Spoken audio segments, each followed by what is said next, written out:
Welcome back to the second interview of Down the Stretch, and you're following up Clickety Click, and we have Tony the Pony. Welcome to the show, Tony. Thank you. Thank you to you and Tom for having me. Thank you. So Tony, you know, why Tony? People know you as Tony the Pony, right? Is that a nickname that's bestowed upon you for many years?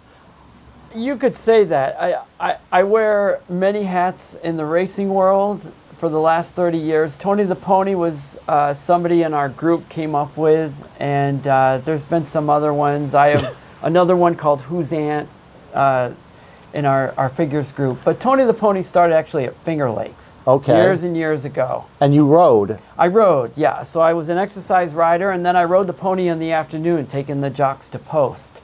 So that Tony the Pony. Did you actually ride in a real race? On Labor Day of 1990, I rode one race at Finger Lakes, and the horse's name was Patriotic Fellow. And we both found out that day that he couldn't run and I couldn't ride. How many pulled up? Actually, me and Kevin Whitley, we were battling for last for a Coke. Okay, for last place, yeah, for right? last place. Yeah, okay. We were actually talking to each other, saying our race. And I bet that race. It was a match race that they put a head-to-head, and I bet the other guy. Did I win or I don't remember if I won. John Grabowski won that race with Starboard Glacier. But I cared about who was running last and next to last. That was the bet. I didn't care about winning. But God, that was a long time ago. But that was the only race I rode. And then I did some hunt races in Geneseo and got the NTRA or the National Hunt NHRA, right? In that scene in the fall. But I galloped horses for 25 years. Okay, but your big job, and I find this extremely interesting, is you actually work for somebody that I greatly respect, Paul Matisse and the Matisse boys. Now, for people that don't know the Matisses, and I know Paul a long time, sharpest bettors, his dad, Chick, yes. You know, the sharpest bettors, tournament players, just the students of the game and big gamblers, and you work for them. Well, I met Paul in 1993 at Finger Lakes with his brother Duke. His brother Greg trained, and we all met and initially bonded. And I mean, it would take about 10 years to go through the whole story, but long story short, I started training for him in 1997. We ended up going to the Northampton Fair, the Great Barrington Fair. And they're the ones that actually pulled me out of Finger Lakes and said, come on, let's go have some fun. And Paul is the nicest guy you could ever meet. Yes. And I mean, the people that I'm around every day in this racing world, I'm blessed to be around. But Paul is an unbelievable handicapper, and I've won a lot of races for Paul actually training. So, and I used to get on my own. So, but your training name wasn't Tony the Pony. It was Anthony Tamburino. That was my training. That's your name. My real name. That's your name. Your mother and father named you. Okay, yeah. And so you were their trainer. Yes, I was their trainer. I won probably over 130 races for Paul, and we were the leading trainer at Northampton in 98, 2001, 2004. And that's a lot of scores. Here's a note. Great Barrington ran 1 year. They ran in 1998, and Frank Miramonte called the races that year. Really? And he does these imitations with Rodney Dangerfield and Andy Rooney and Trevor Denman, and I wish we had the tape, but you want to talk about, now I'm listening to Frank Miramonte here, and it's almost like listening to the Great Barrington Fair. 20 years ago or 25, whatever it was. And that was, I mean, people love those fairs. They were big crowds. They started on Labor Day. It was so much fun. In 98, we went from Northampton to Great Barrington, back to Northampton. It was one of the best summers of my life. We had, of course you're not running for any money. It's prestige of being there and being with everyone. And was it like a bull ring? I don't remember. It was like a bull ring, right? It's a bull ring. So if it rained, like it's doing right now, they couldn't run. You couldn't run on a sloppy track. track had to be fast, or else the races were canceled. And the key was having the horses, get around the turn, because the turns were they were so severe that the horses needed to know that the turn was coming, or else they basically went over the outside. What was the rails. circumference of the track? What was the distance? I believe it was a half mile. I think it was a half a mile. Okay, yeah, four okay. furlongs, once around. And were the races once around, or did you do mile races where you go They around? started like at the top of the stretch, and they went once around. That was pretty the much. race? Yeah, the longer races started on the back, like Charlestown does, and they went, I believe, 1.5. So if you drew an outside post, you were in trouble, right? You were in a lot of trouble if you couldn't get the lead by the first turn. Yes. Was there a rider that was dominant back then? Back then it was Howard Lancey. Some of the old-time riders, Frank Amani was riding, Crispin Clemente. We rode Miguel, gosh, I can't even, it's been so long ago. Miguel Gonzalez or Guitar, I can't remember. Were there sometimes setups was it just like because I remember at Green Mountain. Yes. I used to go, my father and a bunch of his cronies, we'd get in a car after the last race at Saratoga and head up to Vermont, and we'd go to Green Mountain. And we had a handicapper that was a master at Green Mountain, right? His name was Red.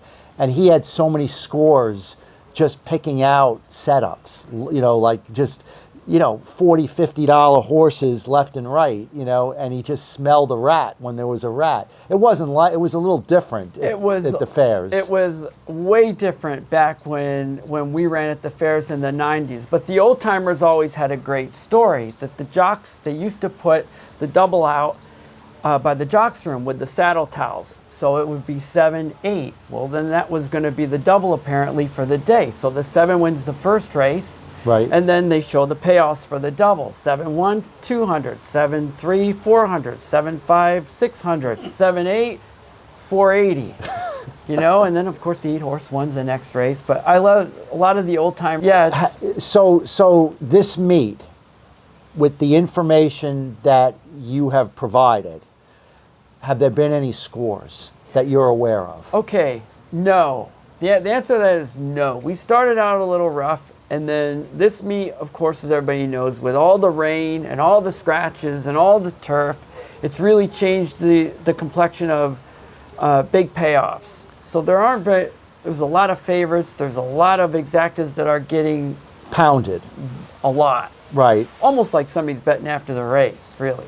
That's computer, right. I've seen that. Yes. I've seen that a number of times where the exactas are out of whack. And Paul would attest to that. Yes, he would. Yeah, Paul, it's so, nobody's really made a major score this year. We were pretty much right with the Travers. I had watched Jenna's horse, Arcangelo train all summer. I thought he was doing fantastic.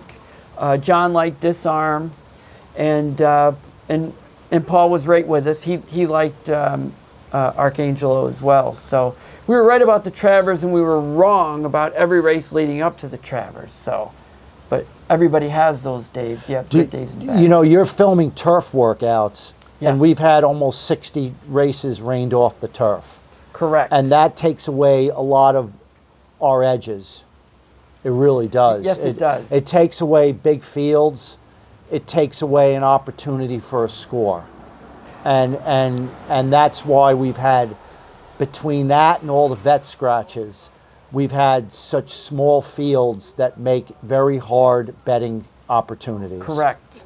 And then some of you guys that bet Del Mar, you'll notice Del Mar is big fields and bigger payoffs, and things seem to be a little different on the West Coast than it is, here this year. Do you guys, after the last race of Saratoga, is your day done, or do they hang around for Del Mar? Absolutely not. Paul is relentless. Paul bets Del Mar, Mountaineer, Charlestown, Penn National. Paul goes right to the, when Hong Kong was nonstop. When Hong Kong was running, he was, So it's 20. So he's handicapping. He doesn't sleep.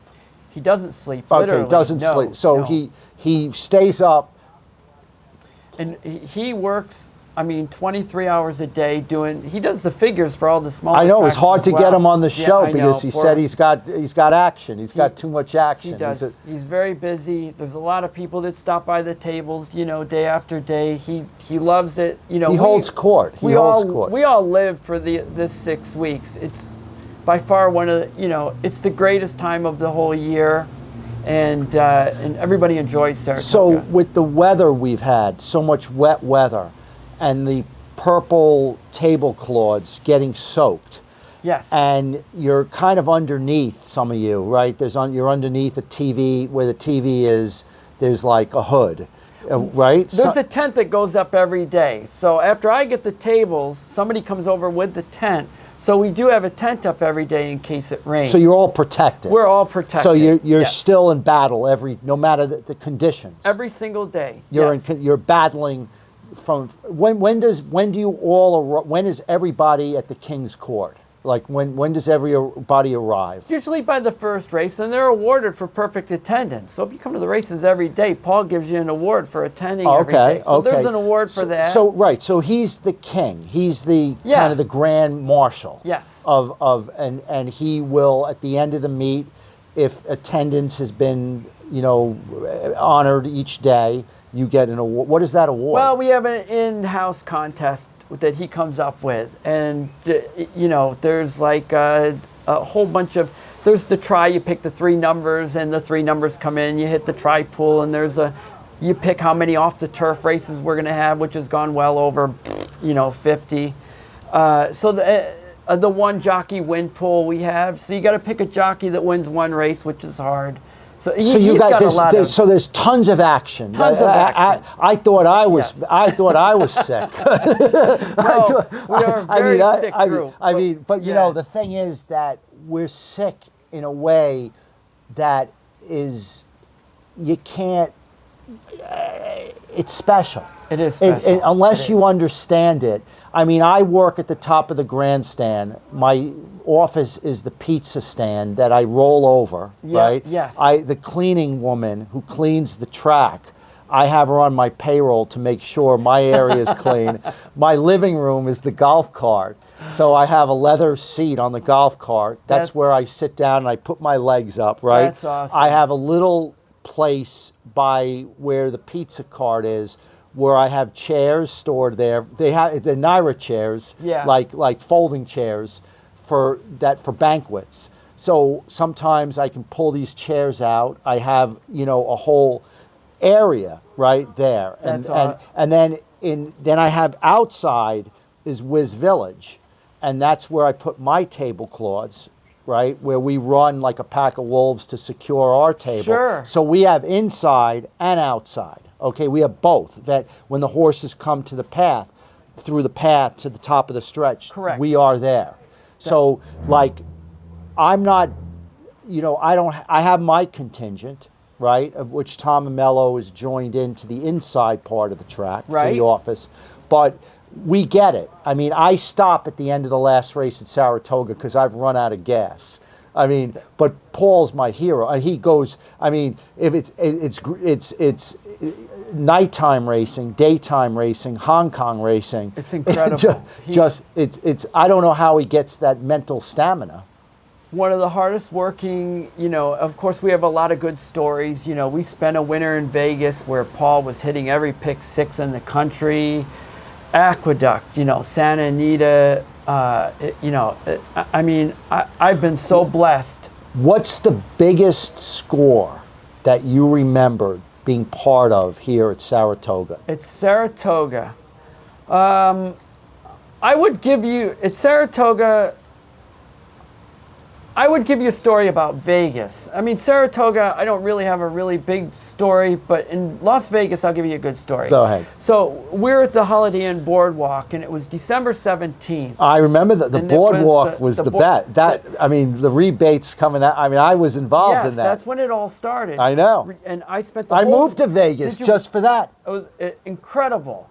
On December 17th at Aqueduct, we were all out the night before. We saw Duran Duran at the joint at the Hard Rock. So everybody the next morning was just crazy, hungover. And Duke comes down and That's Duke Matisse. That's Duke Matisse, Paul's brother. He starts handicapping the Aqueduct Pick 6 because it was like mandatory or last day before the holiday break or anything. And those were big pulls. Correct. That was big pulls back then. Long story short, they have the only ticket, and it's 443,000, and it's one winner. And Paul and Duke and the whole crew come up with the ticket. So now we're all going home for the holidays. No, I take that back. We're going to Florida. We're going to Florida on February 6th. So now we got to figure out how are we going to get this money. This is before all the 9/11 stuff and the airport stuff. How are we going to get 400,000 from Vegas to Florida? You had cash. Cash, Right, yeah. So right. here it is laid out on the bed, and somebody put 20,000 in one sock, 20,000 in another sock, and I had 40,000 going through the airport on this airplane.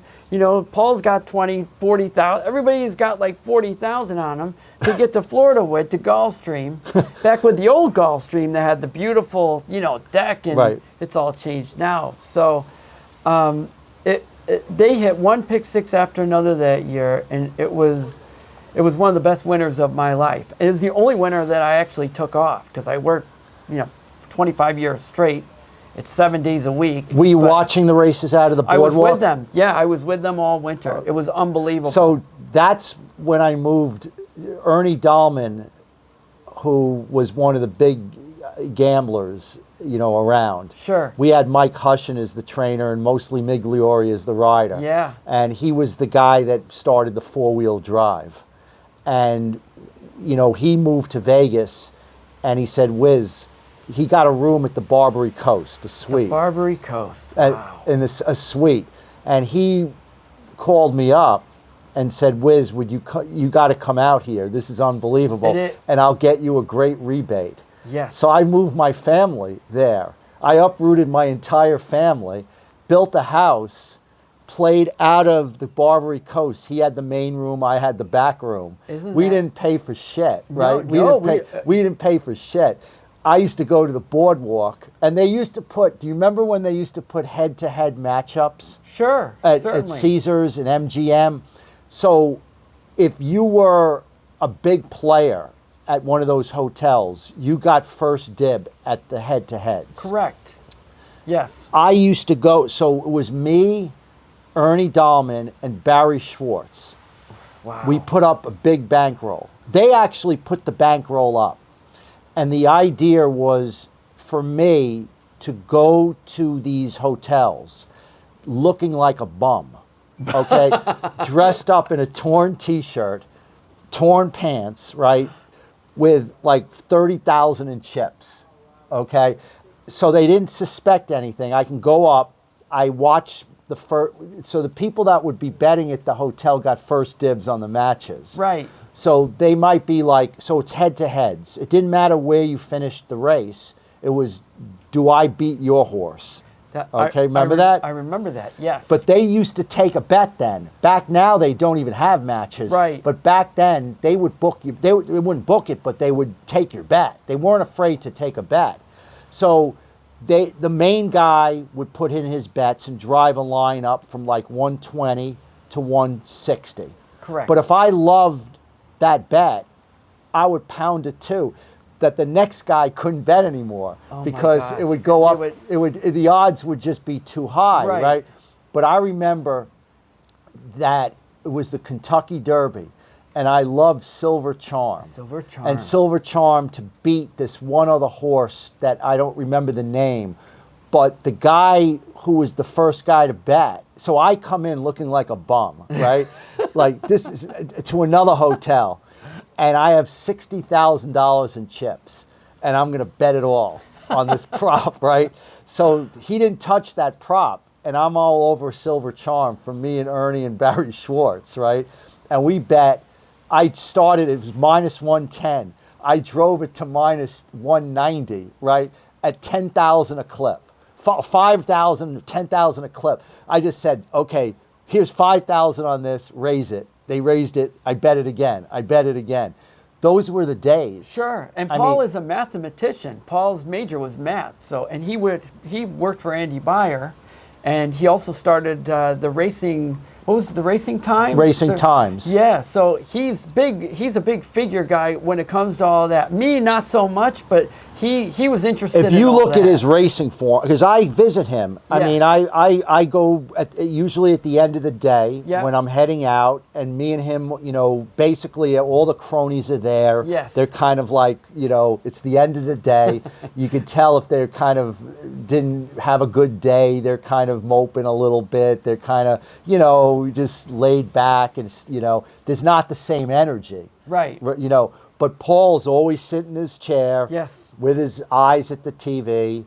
You know, even in conversation, if he's talking to you, he's still got the one eye on the odds. And of course, everybody is amazed because he's the only guy in the backyard that has a clicker. So he just he has the click. He controls the clicker, so TV. he can go to Del Mar and Mountaineer. and to How Monmouth, late so- does he stay? When does he leave the track? But back in the olden days, 10 years ago, we could almost stay there till 8 o'clock at night. Now they try to shoo everybody out of there nowadays, for whatever reason. But we used to sit there literally till it got dark, which is 8, 9 o'clock at night, and order food, have it delivered there. You know, while we're still betting Del Mar. Now everybody comes over to my place because I'm across the street. So everybody kind of comes over to George Street after the races, and we continue that on with the dinner and the gambling. So You know, it's a long day. I hope the fans here appreciate the cast of characters we've had on this show, because they're the Damon Runyon of horse racing. I mean, and you know, when we die, it's over. It's done. I mean, you know, You got that right. It's slowly dying in front of our eyes, but still, you know, these characters like yourself who have a story to tell, and a wonderful story, one that the fans should be thankful that we can talk about these stories, because they're rich with color, and these are great people. I mean, these are great. They're kind. They would take their shirt off your back. Paul Matisse, his brother, the family. I mean, they're the sharpest guys in the game. I'm blessed to be around them. And Correct. The classiest, unless you really know that. If you know them, it's family. Yeah, we are one big family, and I mean, we've had been for the last 23 years. I came here when I was 12 years old, and I was hooked ever since, which was 1980. And the fact that I live here now is like just crazy, but that's another story. So Tony the Pony, when this meet is over, Yeah. are you still taking videos? No, I only video during the meet. Okay. No, start maybe a couple weeks prior to the meet, and then Labor Day, that's it. And what do you It's do? over. What happens after Labor Day for Tony the Pony? Then I DoorDash. Oh, you Then DoorDash? I do everybody's lawn as Tom. I do Tom's lawn, as everybody knows. So I do a bunch of lawns and some door dashing, and try to get to the next summer. You know? That's fantastic. Yeah. That's fantastic, because you created your own business here. You probably have all the angles covered with DoorDash. I still wish I go to Florida and I'm still galloping horses. It was always nice to go to Florida for the winter, but now I'm up here year round. And Paul's here, right? Paul is here. Yes, I see Paul year round. Yeah, for sure. Is his office like Space Central? He's got a man cave that you wouldn't believe. It is every bettor's dream. It's a downstairs basement with 9 TVs on the wall. He's got 4 more than me. And beautiful chairs to sit in, and just. Does he do the cronies come there? Do some of them congregate there even off season? Probably got some cronies that come there that he doesn't want every day, I'm sure. Yeah, Right, but everybody, right. But even if he doesn't want them, he welcomes them. That's Paul. I mean, we always make a joke, about everybody bothering him, but he's. There's only one of Paul Matisse. Yes. And there's certainly only one of Tony the Pony, my man. Thank you so much. Thank you so much to you for. and Tom. Oh yeah, Appreciate it. it's Thank people you. like you Thank you for having that me. make this show. This is what we want to do. We want to honor people like yourself. Thank you. Look, I cut this interview too short, because as soon as I shut the camera down, Tony the Pony had something else to say.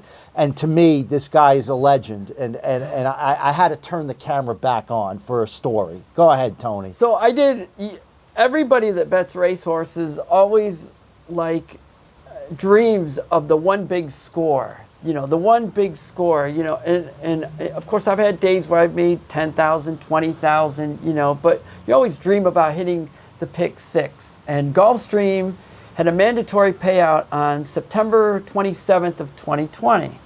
And for whatever reason, I sat down and jotted it down, and I talked to John that day, John Nichols, and I said, are you going to bet this thing? Because he would let me take 10% of his, he would take 10% of mine. Just, he bets way more than I do, of course. But so I made ticket for $180 out, and I put it in, and away I went with the day.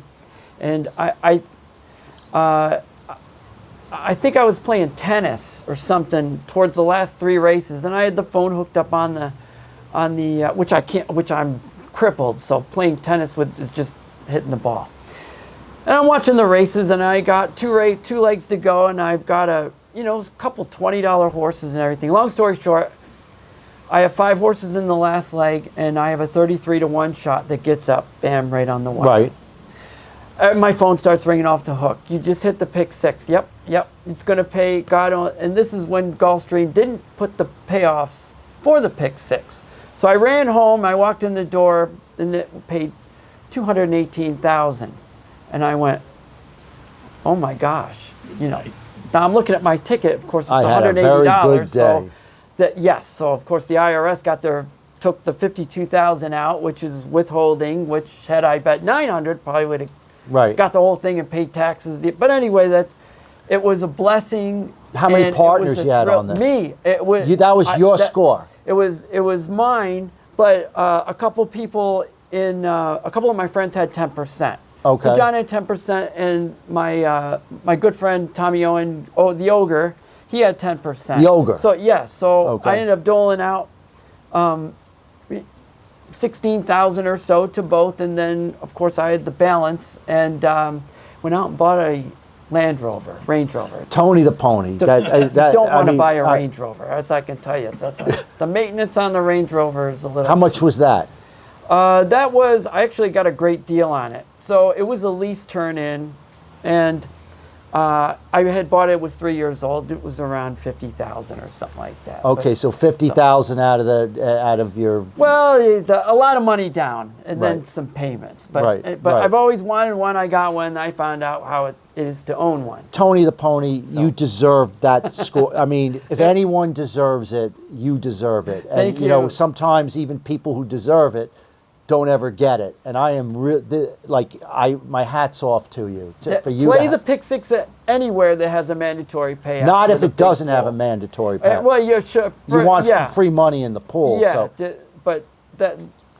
It was a thrill. So if I could be here for another 5 hours having Tom Amello click the camera on and off, because like I said, I love these stories, but. Thank you for coming on. Thank you. And coming up next is the Gallop Out. This show is brought to you by WizardRacingSports.com. Visit WizardRacingSports.com and purchase now. Since 1986, the Wizard has been your source for the best handicapping products for the always challenging Saratoga meet. Wizard selections include analysis and wagering strategies for every race. Wagers are updated after late scratches. The Wizard wagers every day, backing up his opinions with his own money. Visit WizardRacingSports.com and purchase now.